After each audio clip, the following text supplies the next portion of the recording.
தமிழகத்தில் கோடைக்காலம் தொடங்கிவிட்ட நிலையில் 10 மாவட்டங்களில் வெயில் 100 டிகிரி செல்சியஸை தாண்டியுள்ளது. இதனால் வாகன ஓட்டிகள், வியாபாரிகள் என பல்வேறு தரப்பினரும் கடும் பாதிப்புக்கு ஆளாகியுள்ள நிலையில் மாநிலம் முழுவதும் விரைவில் குடிநீர் தட்டுப்பாடு ஏற்படும் ஆபத்தும் உருவாகியுள்ளது. கடந்த ஆண்டு தமிழகத்தில் மிகவும் குறைந்த அளவு மழை பெய்தது. இதனால் இந்த ஆண்டு வெயிலின் தாக்கம் அதிகமாக இருக்கும் என்றும் வறட்சி ஏற்படும் எனவும் எதிர்பார்க்கப்பட்டது. அதன்படி மாநிலம் முழுவதும் கடந்த மாதத்தின் இறுதியிலேயே வெயில் தாக்கம் அதிகரிக்க தொடங்கியது. இந்த வெயில் படிப்படியாக அதிகரித்து தற்பொழுது சுட்டெரிக்க தொடங்கியுள்ளது. இதனால் மதிய நேரத்தில் சாலையில் கானல் நீர் காட்சியளிக்கின்றது. தமிழகத்தில் வேலூர், திருவண்ணாமலை, தருமபுரி உள்ளிட்ட மாவட்டங்களில் வெயில் 100 டிகிரியை தாண்டியுள்ளது.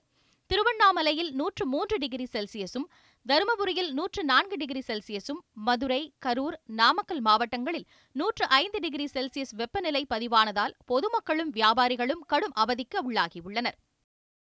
நேற்றையிலிருந்து பார்த்தீங்கன்னா வெயில் 110 டிகிரி அடிக்கு. ஜனங்கள் நடமாட்டம் இல்லை. மேற்கொண்டு வியாபாரங்கள் சுத்தமாக முடங்கி போயிடுச்சு. இந்த சூழ்நிலையில் இப்பயே இந்த மாதம் இப்படி இருந்தால் அடுத்த மாதம் என்ன சூழ்நிலை இருக்கும், எப்படி இருக்குன்னு சொல்ல முடியல. மழை சுத்தமாக நமக்கு கிடைக்கல இந்த வருஷம். அதனால தான் இந்த அளவுக்கு நீர்நிலைகள்லாம் காய்ந்து போனதால் நமக்கு பார்த்திங்கனாக்கா வெயிலினுடைய தாக்கம் அதிகமாக இருக்குது. இப்போ நீங்கள் திருவண்ணாமலையை பார்த்தீங்கன்னா கூட மலைகளினுடைய மொத்த பசுமையும் வெயில்னால ரொம்ப தாக்கத்தினால ரொம்ப கருகி போகிற நிலைமையில் இருக்குது. சுட்டெரிக்கும் வெயில் காரணமாக முகத்தில் கருவளையம் உருவாகி வருவதாக பொதுமக்கள் தெரிவிக்கின்றனர். இதனால் பகல் நேரத்தில் பெண்கள் தலையில் முக்காடு அணிந்தபடியும், முதியவர்கள் தொப்பி அணிந்தபடி செல்வதை பார்க்க முடிகின்றது. மேலும் பகல் நேரத்தில் அனல் காற்று வீசுவதால் பொதுமக்கள் சாலையோர குளிர்பான கடைகளில் தஞ்சமடைந்துள்ளனர். அதே நேரத்தில் மரம் வளர்ப்பது மட்டும்தான் வெயில் பிரச்சினைக்கு நிரந்தர தீர்வு என்று கருத்தும் முன்வைக்கப்படுகிறது. காற்றா வீசுது, வெளியில கூட வர முடியல. இப்படியே போனால் அடுத்த மாசம்லாம் என்ன நடக்கும்னே தெரியல.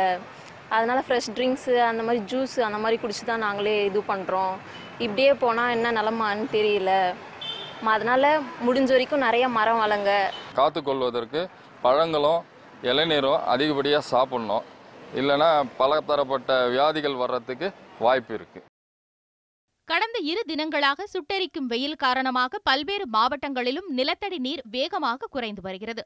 இதனால் விவசாய நிலத்தில் பயிரிட்டுள்ள பயிர்கள் கருக தொடங்கியுள்ளன.